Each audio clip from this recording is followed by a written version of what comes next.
কালোজাম মিষ্টি রেসিপি মাত্র half cup গোলা দুধ দিয়ে ফার্স্ট টাইম পারফেক্টভাবে তৈরি করতে পারবেন আপনিও এই নিয়ম ফলো করলে।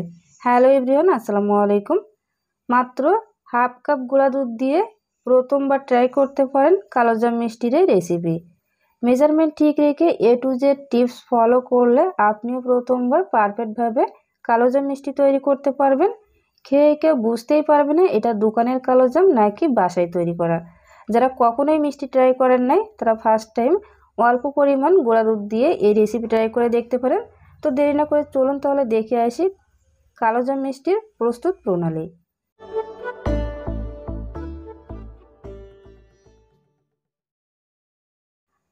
হাফ কাপ পরিমাণ নিয়ে নিব গুঁড়া দুধ।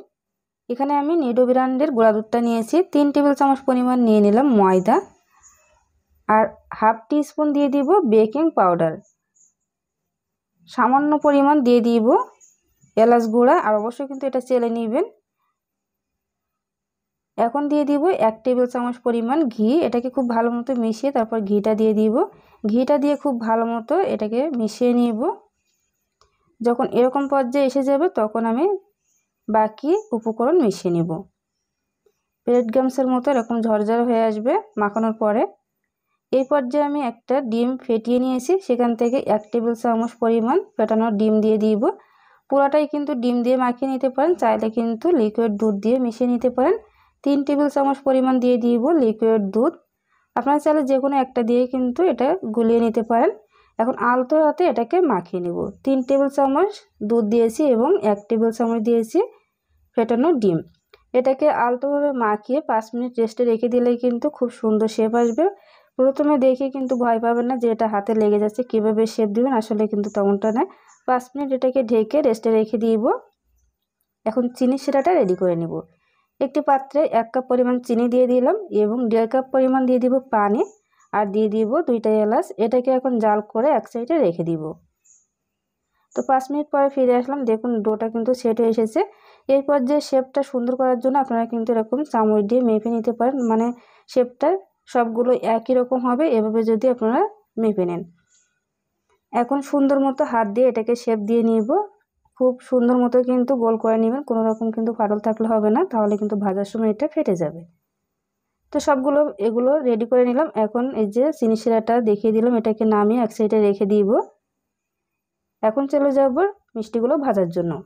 চুলায় একটা প্যান বসিয়ে পর্যাপ্ত পরিমাণ তেল দিয়ে মিডিয়াম আঁচে এটাকে গরম করে নিয়েছি। এখন মিষ্টিগুলো একটা একটা করে ছেড়ে দিব।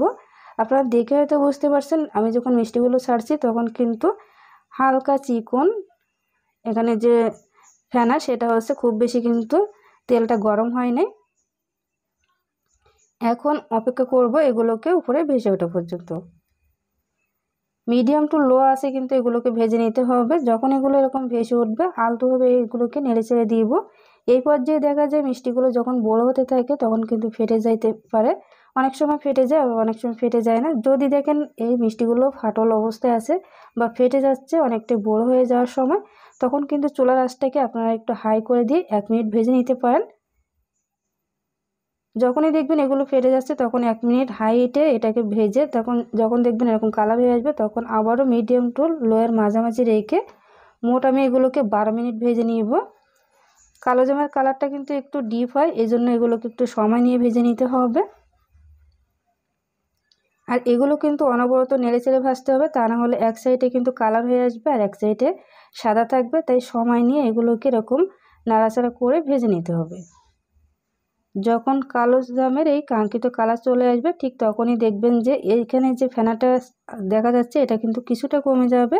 তখনই বুঝতে পারবেন আপনার মিষ্টিগুলো ভাজা শেষ, মানে মিষ্টিগুলো ভাজা হয়েছে। আর এই স্কিনটা কিন্তু একদমই নরম থাকবে। যদি স্কিনটা শক্ত হয়ে যায় সেক্ষেত্রে কিন্তু মিষ্টিগুলো নরম হবে না, মানে শিরাটা কিন্তু ভিতরে ঢুকবে না, এটা একটু খেয়াল রাখবেন।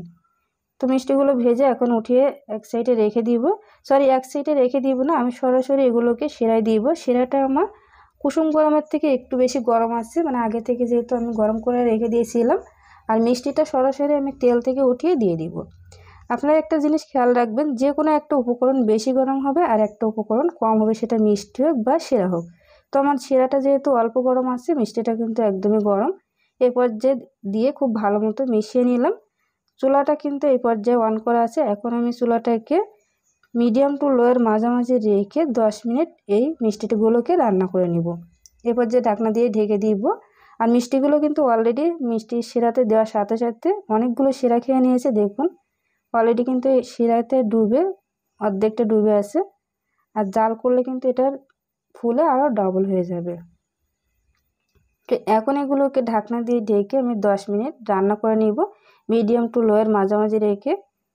খুব বেশি জোর দিয়ে বা হাইটে যদি আপনারা সিদ্ধ করেন সেক্ষেত্রে কিন্তু শিরাটা শুকিয়ে যাবে আর ভিতরে কিন্তু রসটা ঢুকবে না। তাই সময় নিয়ে এগুলোকে আপনারা একটু রান্না করে নেবেন। 10 মিনিট পরে ঢাকনাটা খুলে আবারও 5 মিনিট রান্না করে নিব। তাহলে এর যে শিরাটা আছে শিরাটা কিন্তু কিছুটা কমে যাবে এবং কিছুটা ঘন হয়ে আসবে। এখন আমি চুলাটা অফ করে দিয়ে ঢাকনা দিয়ে ঢেকে রেখে দিব 2 ঘন্টা বা 3 ঘন্টার জন্য। সারা রাতের জন্য রেখে দিলে সবথেকে ভালো হয়। তো ভিডিও করার জন্য আমি 2 ঘন্টা পরে আপনাদেরকে দেখিয়ে দিব। তো এখন চুলা থেকে নামিয়ে আমি এক সাইডে রেখে দিব 2 ঘন্টার জন্য। আর মিষ্টিগুলো এই পর্যায়ে কিন্তু গরম থাকে। গরম অবস্থা যতক্ষণ থাকবে আপনারা চেষ্টা করবেন কিছু সময় পর পর একটু নাড়াচাড়া করে দিতে। সেক্ষেত্রে কিন্তু মিষ্টিগুলো গোল শেপ থাকবে। আর যদি এভাবে রেখে দেন সেক্ষেত্রে কিন্তু নিচে মিষ্টিগুলো লেগে কিছুটা চ্যাপ্টা হয়ে যেতে পারে, কারণ মিষ্টিগুলো এই গরম অবস্থায় অনেকটাই নরম হয়ে থাকে। তো 2 ঘন্টা পরে আপনাদেরকে দেখিয়ে দিচ্ছি যে মিষ্টিগুলো কতটা নরম সফট হয়েছে এবং পারফেক্ট হয়েছে। দেখুন মাশাআল্লাহ করে কালারটা একদমই কিন্তু বাজারের যে কালোজাম মিষ্টি আমরা খেয়ে থাকি ঠিক তেমনটা হয়েছে। এখন কেটে আপনাদেরকে দেখিয়ে দিব যে ভিতরটা আসলে কেমন হয়েছে। আপনারা কিন্তু এখানে মাওয়া দিয়ে গুঁড়িয়ে নিতে পারেন বা এভাবে ঝোলটাও রাখতে পারেন বা শিরাটাও রাখতে পারেন। আর কতটা নরম সফট হয়েছে দেখুন। এটা কিন্তু চাপ দেওয়ার পরে আবার নিজে থেকে ফুলে ডাবল হয়ে যাচ্ছে, মানে গোল হয়ে যাচ্ছে, কোনো রকম কিন্তু চাপটা হয়ে যাচ্ছে না। এখন একটু কেটে দেখিয়ে দিই। এই যে চামচ নামানোটা দেখে আপনারা হয়তো বুঝতে পারছেন যে কতটা নরম তুলতুলে হয়েছে। দেখুন দেখুন ভিতরটা কতটা রসালো। আমি আপনাদেরকে ক্লোজ করে একটু দেখিয়ে দিই যে ভিতরটা কতটা রসালো। এই যে দেখুন মাশাআল্লাহ করে ভিতরটা কতটা রসালো। পাশে মানে ক্যামেরার সামনে নিয়ে আসলে কিন্তু বেশি বোঝা যাচ্ছিলো, এই জন্য ক্যামেরার সামনে নিয়ে আপনাদেরকে দেখিয়ে দিলাম। দেখুন ভিতরের রসটা কত সুন্দর ঢুকেছে আর কতটা জুসি হয়েছে। তো চাইলে কিন্তু এভাবে যারা নতুন আসেন প্রথমবার তৈরি করবেন, যদি নষ্ট হয়ে যায় এই ভয় থাকে অবশ্যই আপনারা অল্প পরিমাণ তৈরি করবেন, মানে হাফ কাপ গুঁড়া দুধ দিয়ে এভাবে তৈরি করে নিতে পারেন। তাহলে কিন্তু যদিও নষ্ট হয় সেক্ষেত্রে আপনাদের অল্প পরিমাণে নষ্ট হবে। আর দেখুন একটু চাপ দিলেই সাথে সাথে ভিতর থেকে কতটা রসালো বের হচ্ছে। তো আজকের এই রেসিপি ভালো লাগলে অবশ্যই কিন্তু লাইক দিতে পারেন, চাইলে আপনাদের প্রিয়জনদের মাঝে শেয়ার করতে পারেন। দেখা হবে পরবর্তী কোনো ভিডিওতে। আসসালামু আলাইকুম।